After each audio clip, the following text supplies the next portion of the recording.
The boarding area buzzed with the usual pre-flight noise, rolling suitcases, boarding announcements, impatient sighs. But amid the crowd, a little boy sat quietly on a bench, clutching a small stuffed lion, his eyes swollen from crying.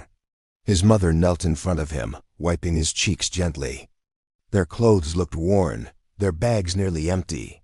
It was clear they weren't traveling for vacation. They were running toward or away from something important. When boarding began, the mother held her son's trembling hand and walked toward the gate. The gate agent scanned their tickets and asked, "Ma'am, this flight is overbooked.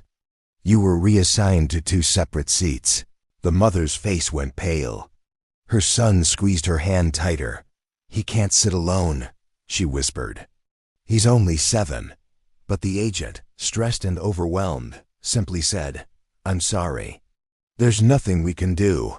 Inside the plane, the cabin crew quickly noticed the mother's anxiety.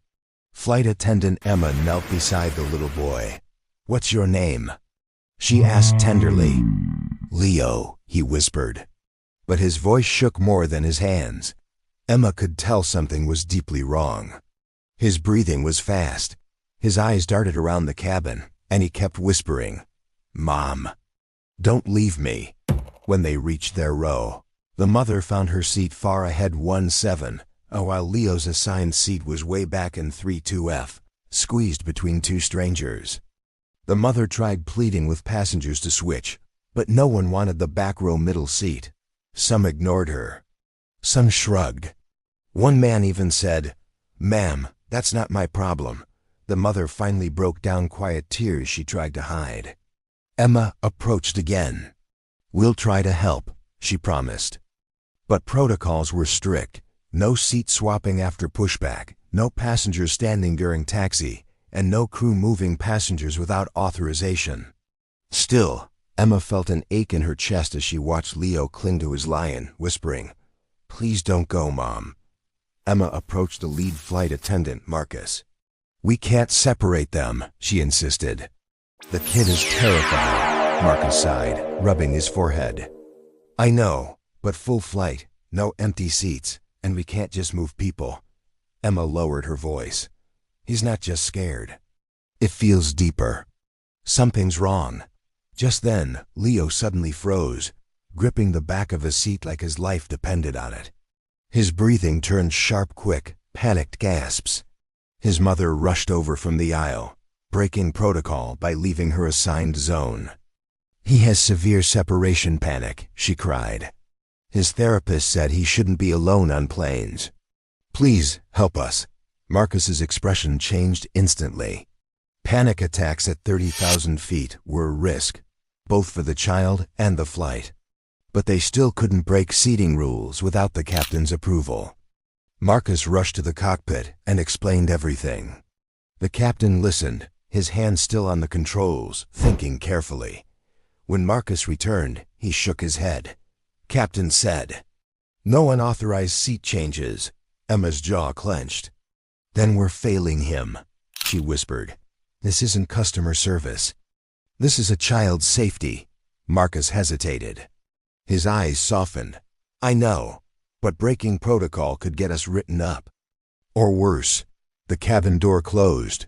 Announcements began. Leo was placed in 32F, trembling uncontrollably. His mother stood 3 rows away, unable to reach him. Emma stood near the galley, watching, her heart pounding. She couldn't do it. She couldn't just let this happen. As the aircraft pushed back, Leo's panic exploded. He screamed for his mother, his voice raw, terrified. Passengers turned, annoyed at the noise, some rolling their eyes. A few muttered comments like, "Control your kid, and this is going to be a long flight," but Emma didn't hear them. She heard a scared child pleading for help. Against every rule, Emma unbuckled during taxi, knowing she could lose her job for it, and rushed toward Leo. Marcus saw her and whispered, "Emma, don't." But she was already kneeling next to Leo, taking his hand. "Look at me, sweetheart. Breathe with me. You're not alone." Passengers gasped. A flight attendant walking the aisle during taxi? Completely forbidden. The purser stepped forward, ready to stop Emma, but froze when he saw Leo's face purple, hysterical, barely breathing. "He's going to hyperventilate," Emma warned. "If we take off like this, he'll pass out," Marcus made the call. "Captain, we have a medical concern. Child in distress." Requesting pause before takeoff, the aircraft stopped on the taxiway. The captain asked for details. Marcus didn't hold back. "Sir, we need to reseat the child with his mother. It's medically necessary." After a tense moment, the captain replied, "Move them. Do whatever stabilizes the child." Emma exhaled, tears in her eyes. Marcus nodded to her. "Do it." For the first time since boarding, Leo's mother could hold him again. She hugged him tightly, whispering, "I'm here, baby. I'm here."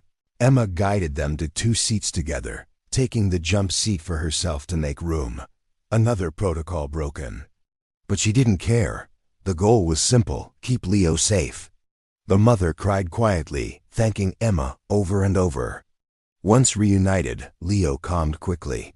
His breathing slowed, his grip softened. Emma handed him a small pair of pilot wings, whispering, "You're brave. You got through it." He smiled for the first time, small but real. During the flight, several passengers who had refused to switch seats earlier felt guilty. One woman approached Emma and said, "I didn't realize." "Thank you for helping him." Emma nodded politely. It wasn't about being thanked. It was about doing the right thing when no one else would. When the plane landed, the captain personally came out to speak with the crew. Emma held her breath, expecting punishment. Instead, he placed a hand on her shoulder and said, "You followed your heart. And you saved that child from a traumatic episode. Good job." Emma's eyes filled with tears of relief. As Leo walked off the plane holding his mother's hand, he turned back and waved at Emma. "Thank you," he whispered. She smiled, her heart full. Rules existed for a reason, but sometimes humanity had to come first. And in that moment, the entire crew knew they didn't just move a passenger, they protected a child's heart.